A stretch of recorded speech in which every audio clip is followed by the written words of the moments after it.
Bismillahirrahmanirrahim. Assalamualaikum warahmatullahi wabarakatuh.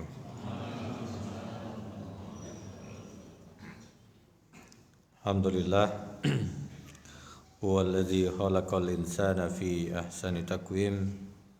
Summa radadnahu asfala safilin ila alladzina amanu wa amilus solihat. Asyhadu an la ilaha illallah, asyhadu anna Muhammadan abduhu wa rasuluh. Allahumma salli ala Muhammad wa ala ali Muhammad wa sallim wa radiyallahu an kulli sahabati rasulillahi ajma'in. Alhamdulillah, syukur kita kepada Allah subhanahu wa ta'ala.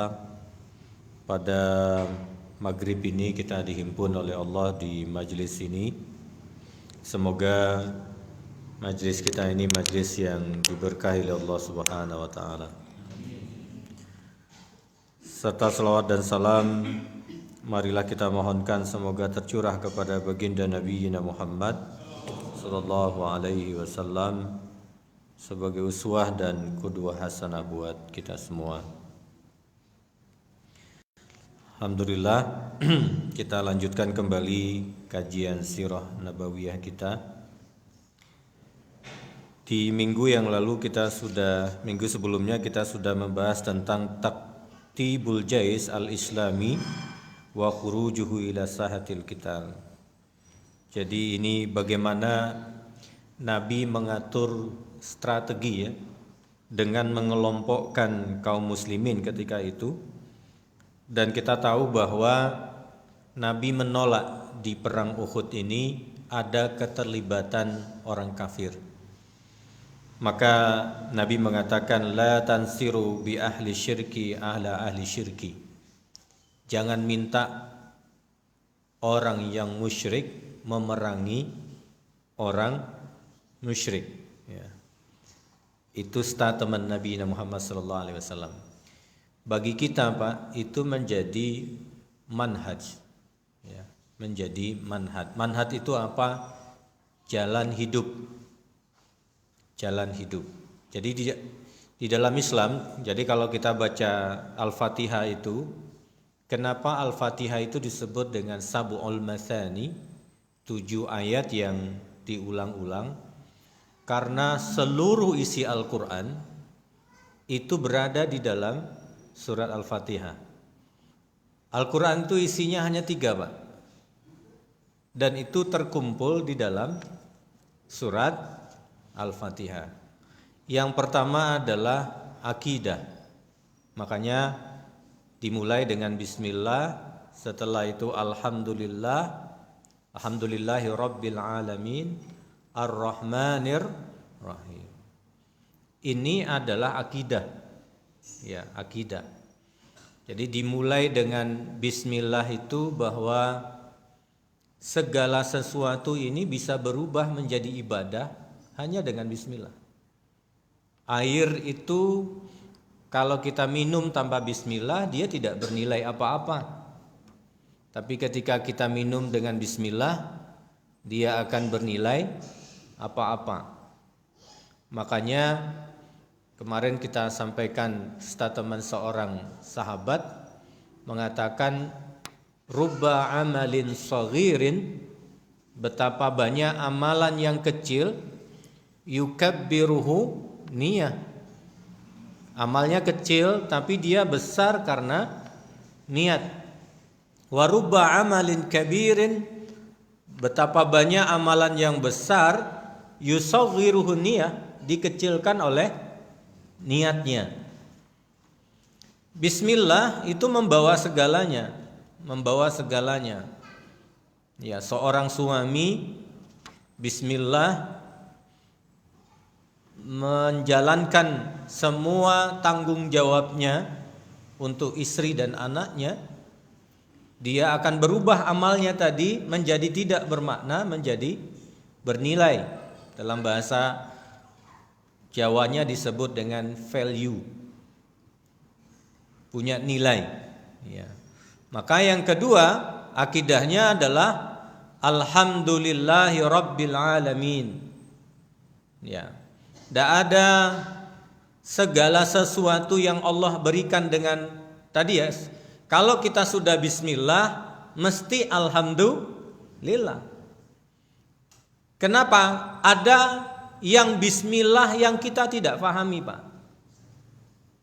Misalnya saya contohkan yang tadi saja. Seorang suami bismillah mencari nafkah keluar rumah. Ketika dia keluar rumah, orang akan mengukur mencari nafkah itu dengan rank tertentu, berapa pendapatannya. Tapi pertanyaannya adalah, apakah manusia bisa menentukan berapa yang dia dapatkan hari itu?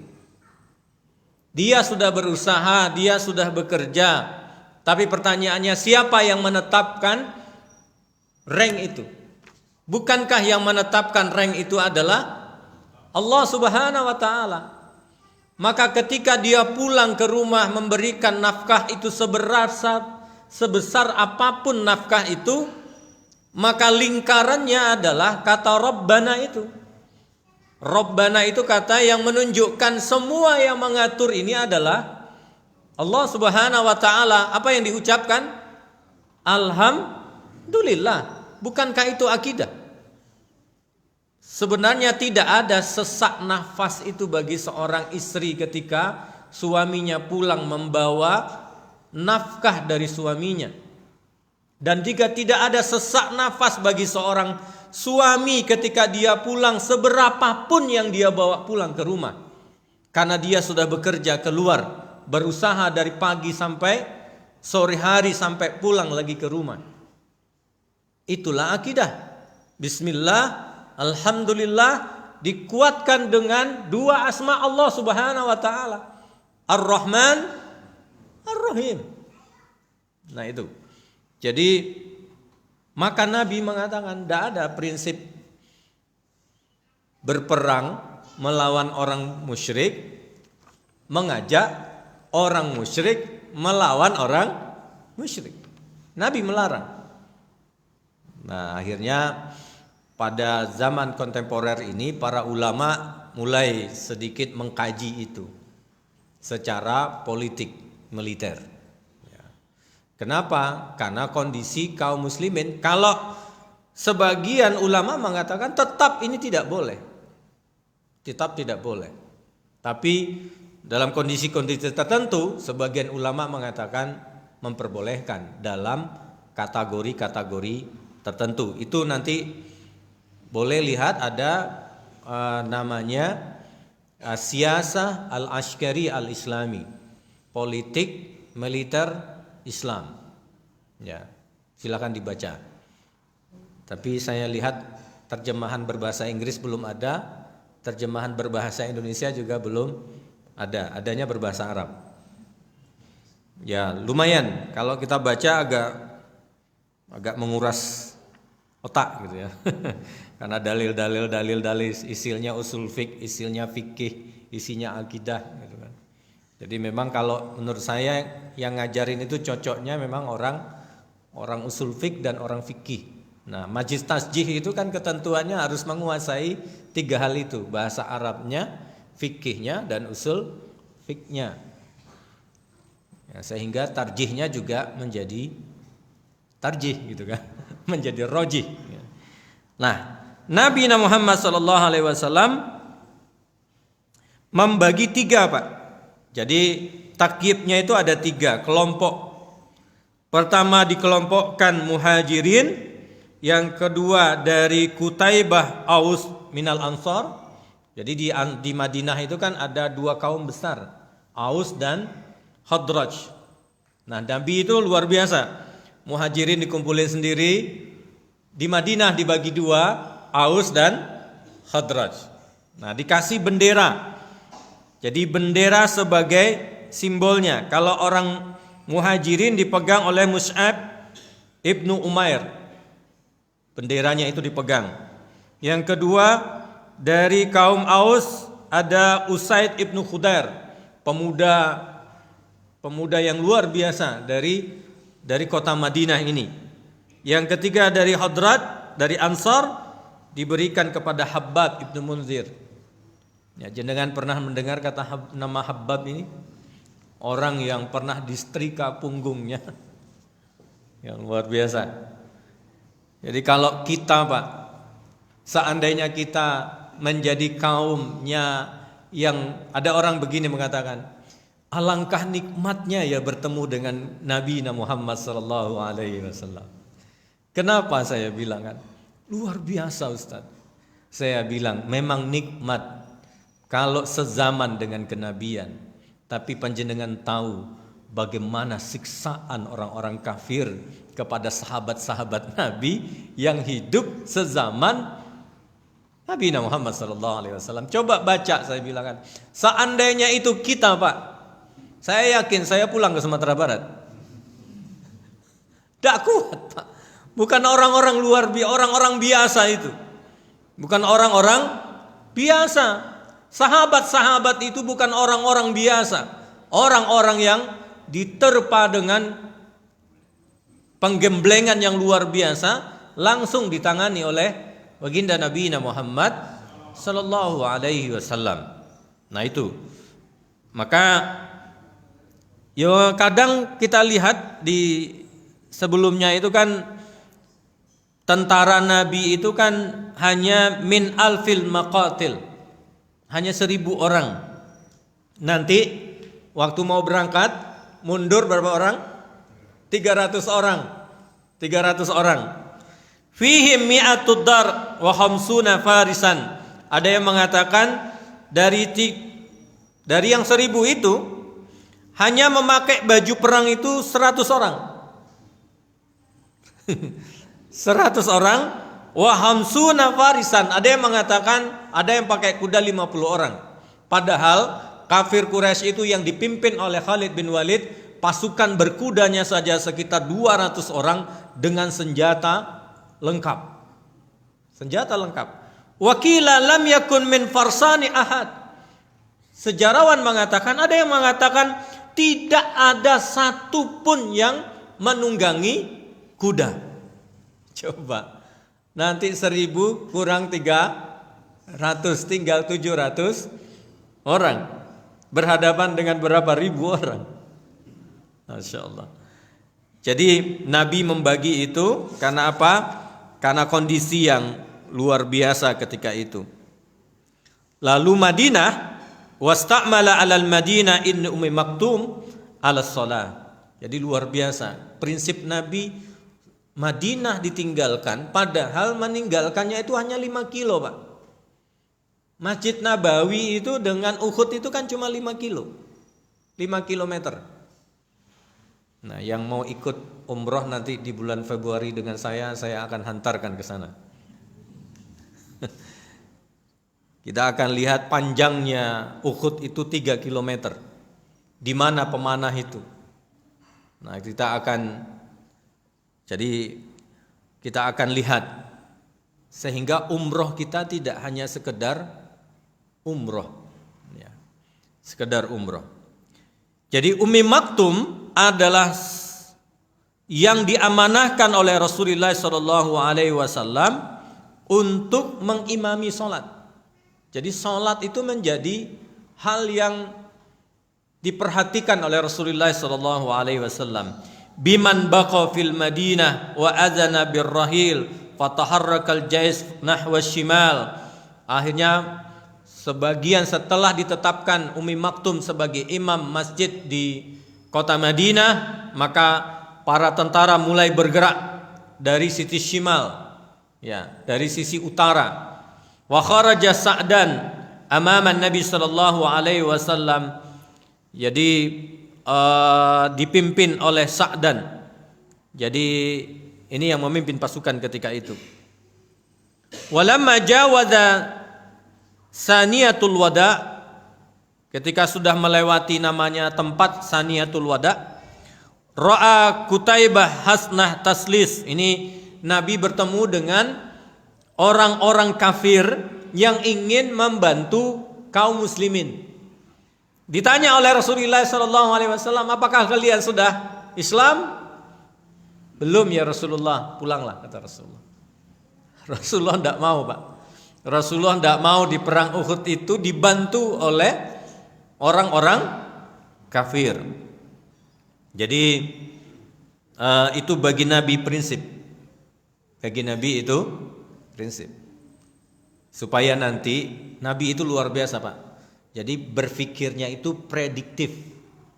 Berpikirnya itu mengira-ngira kalau diikutkan orang kafir nanti lalu kaum muslimin menang, apa yang akan dikeluar bahasa dari mereka?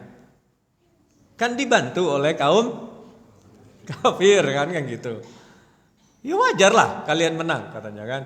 Nah, jadi Nabi SAW itu namanya apa, Pak? Itu namanya di dalam akidah nanti kita belajar 3 tadi ya. Pertama akidah, yang kedua adalah uluhiyahnya.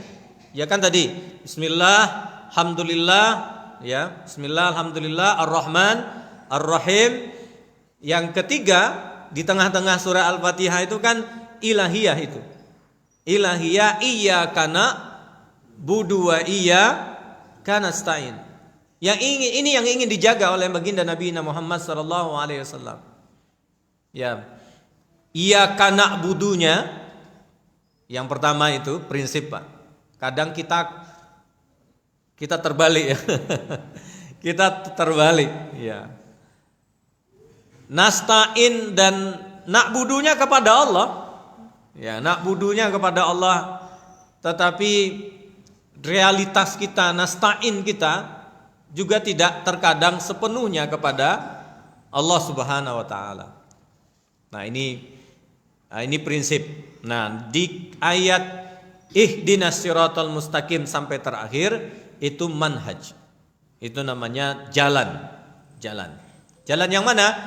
Ihdinas siratal mustaqim. Siratal ladzina an'amta alaihim. Nah, itu. Nah, sekarang kita lanjut. Isti'radul jais. Nabi setelah orang kaum muslimin sudah keluar dari kota Madinah, maka Nabi melakukan inspeksi, Pak. Jadi dicari itu, dilihat satu-satu. Ini sholat tahajudnya 40 hari 40 malam lewat atau jalan. Ya, Muhammad Al-Fatih ketika menaklukkan itu salah satunya yang dilihat tidak semua bala tentaranya diikutkan. Jadi orang yang tidak meninggalkan sholat malamnya 40 hari berturut-turut,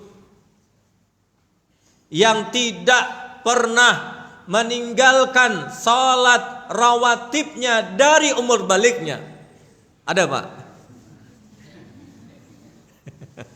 Wah, Masya Allah itu. Nah, kalau kita sisir lah di Ponorogo ini, kira-kira berapa orang? Masya Allah, Pak. Memang ini. Jadi iyyaka na'budu wa iyyaka nasta'in itu sesuatu yang menjadi sebab Allah memberikan pertolongan. Kenapa di Badar itu Rasulullah mendapatkan pertolongan dari Jibril dan Mikail ketika itu? Karena yaitu tadi, akidahnya jelas, akidahnya benar, iyyaka na'budu wa iyyaka nasta'innya juga kuat gitu kan. Jadi disebut dalam istilah lain al-quwwah sillah billah, kekuatan hubungan dengan Allah Subhanahu wa taala. Jenengan enggak percaya, coba aja, Pak. Kita nih suami, ke para suami, coba jenengan, nah, coba ini sebagai asesmen ya. Coba aja tidak meninggalkan salat rawatib selama 40 hari. Pertama, tidak meninggalkan takbiratul ihram selama 40 hari bersama imam.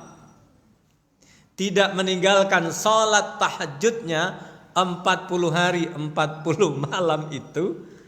Coba lihat apa yang terjadi kepada panjenengan. Kita kan harus berubah, Pak. Kalau hidup kita ini begini terus, kita kan tidak tahu juga kapan diambil oleh Allah Subhanahu wa taala.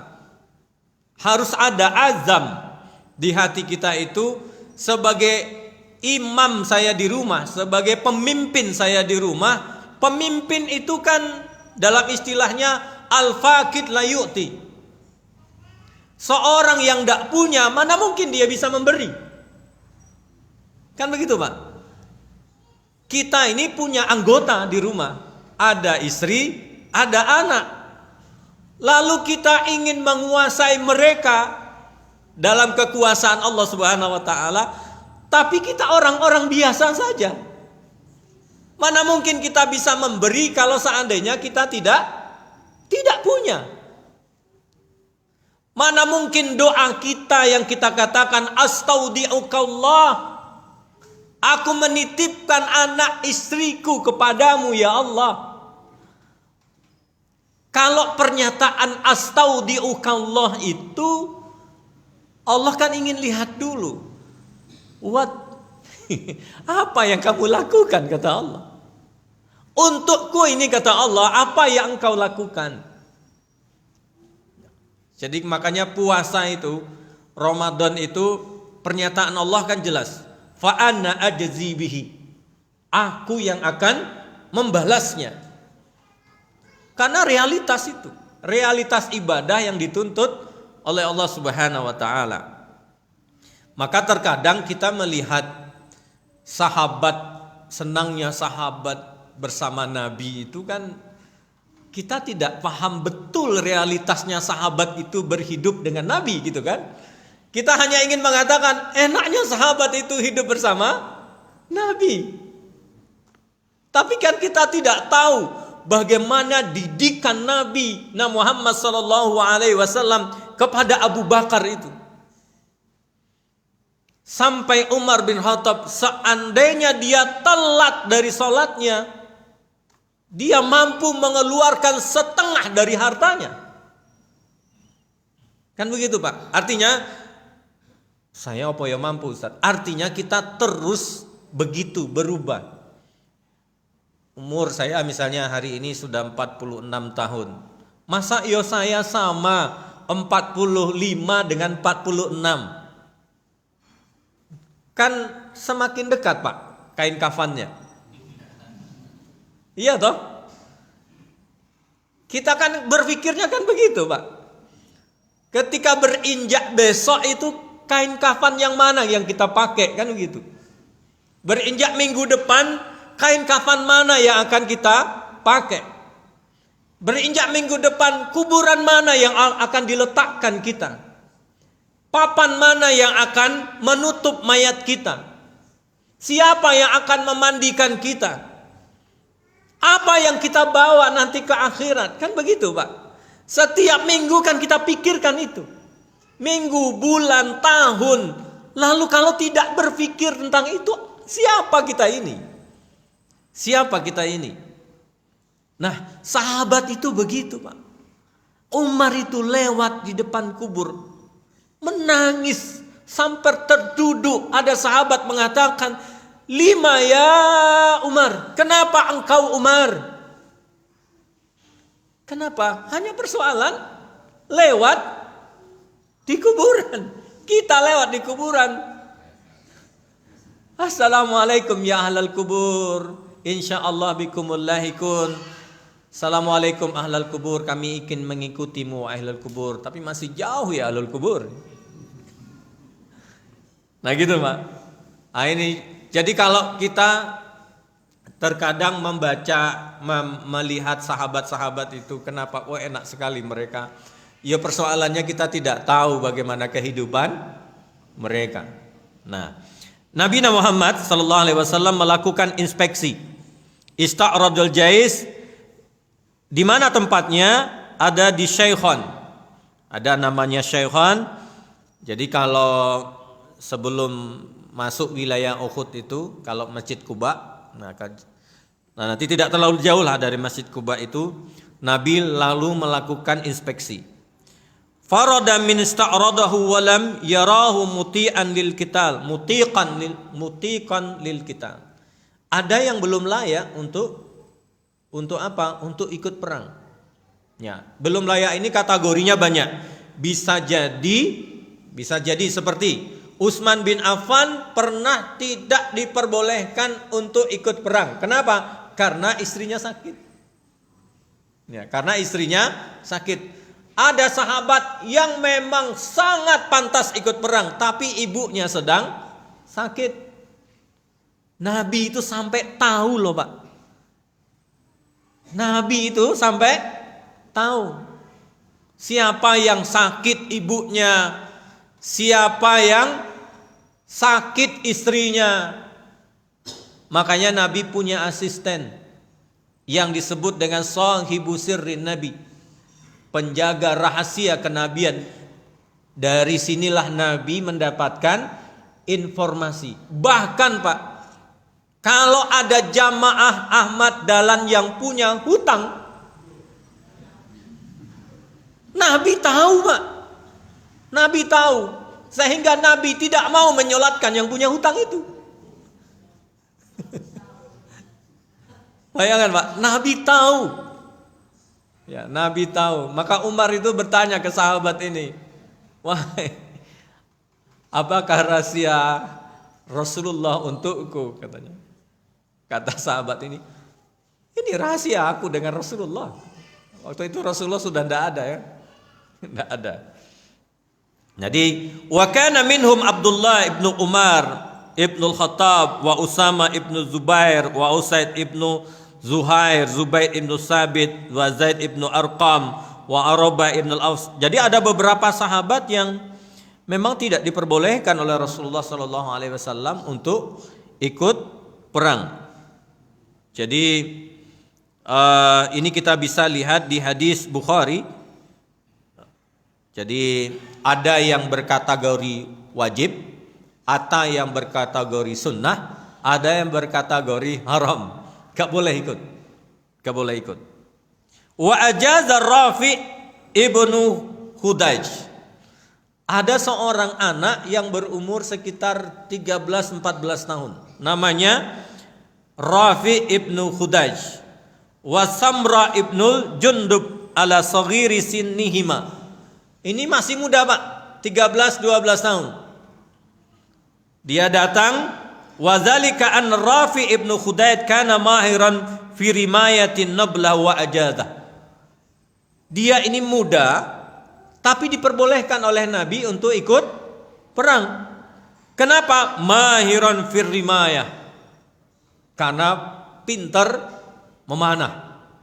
Karena pintar memanah.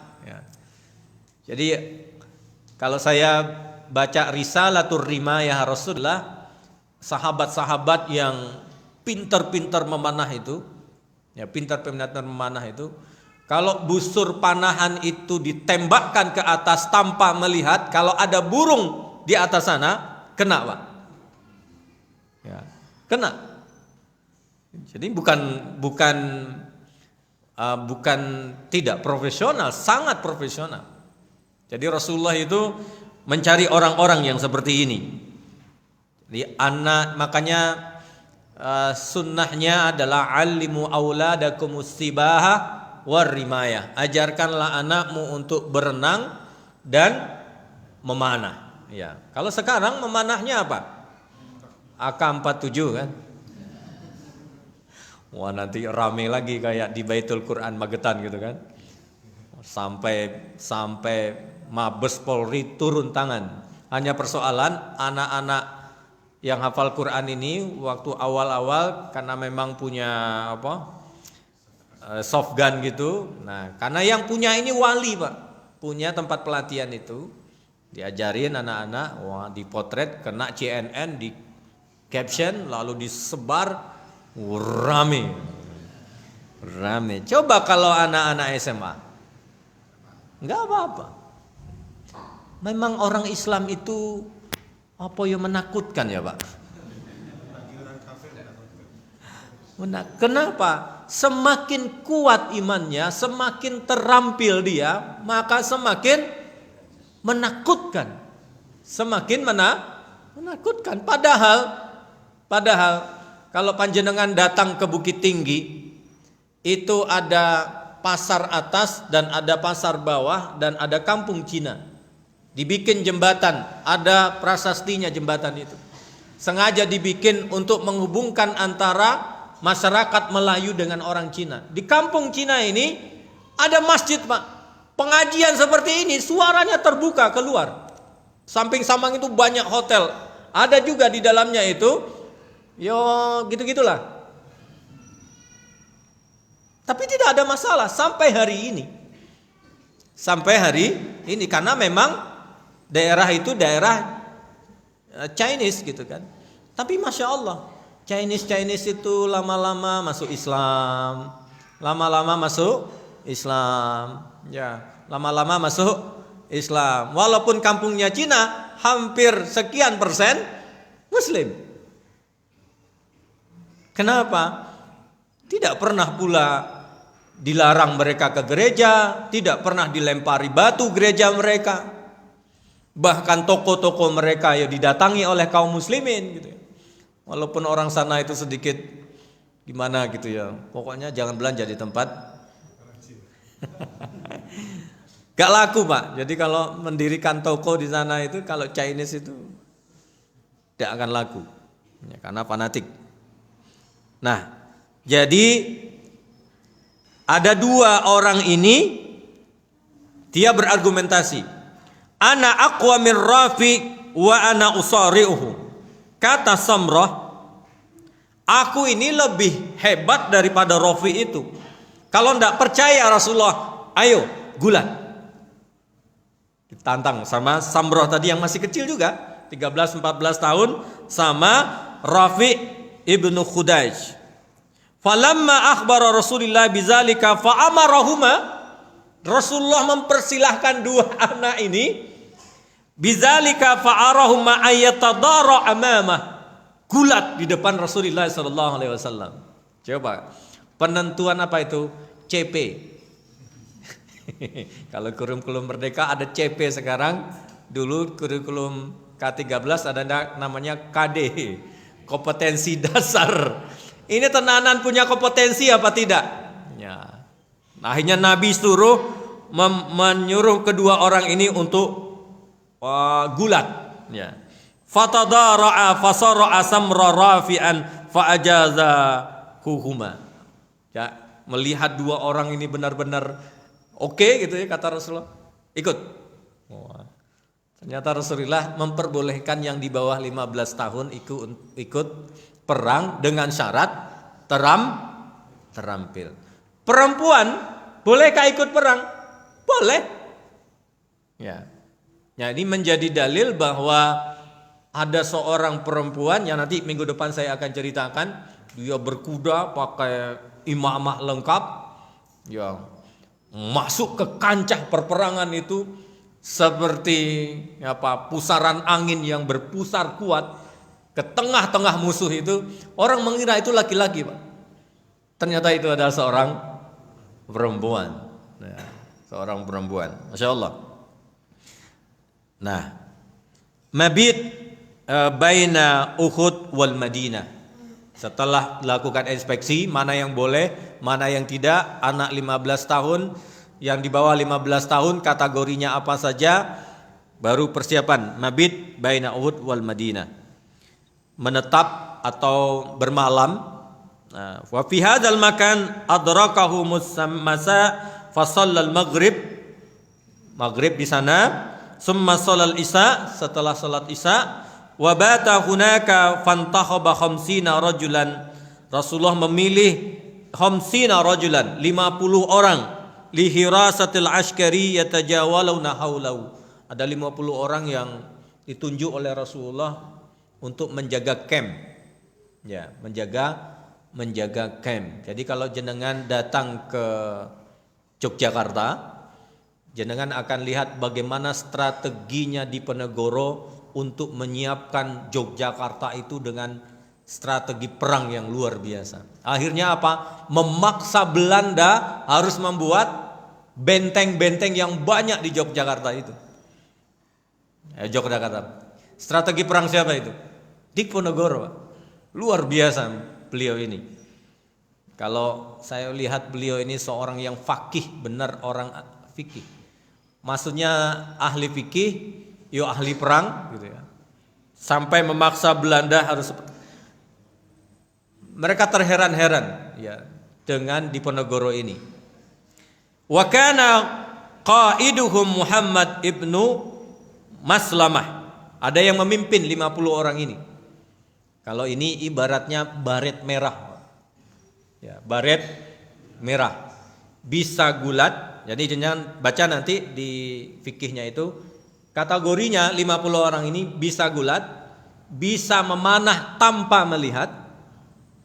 Ya, bisa memanah tanpa melihat, bisa perang tanding dengan pedang, lawannya 1:13.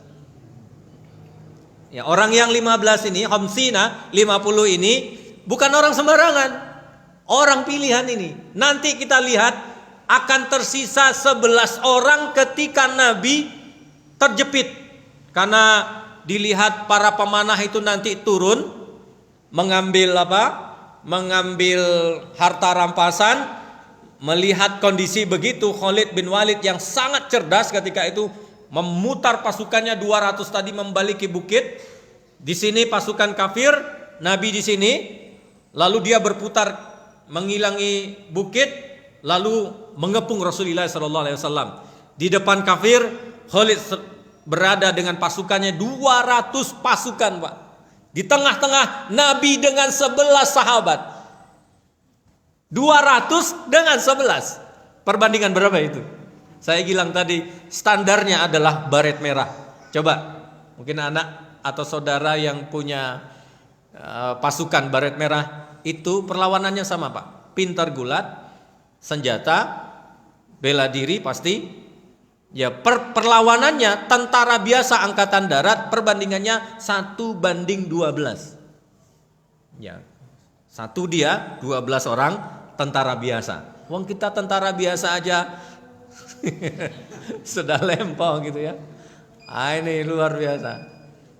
Nah, itulah yang menyebabkan kaum muslimin itu kuat. Sekarang, Pak, pertanyaan saya, seluruh dunia hari ini adakah tentara yang sama punya kaum muslimin seperti ini? Gak ada. Pertanyaannya siapa yang mengkoordinir, kan gitu. Nanti kalau Muhammadiyah mengkoordinir, nanti dicap dengan cap baru. Wallahu a'lam bishawab. Minggu depan kita lanjutkan serunya perperangan ini dan hikmahnya, strategi perang baginda Nabi Muhammad SAW di perang Uhud. Aku qauli hadza, astaghfirullahaladzim. Assalamualaikum warahmatullahi wabarakatuh.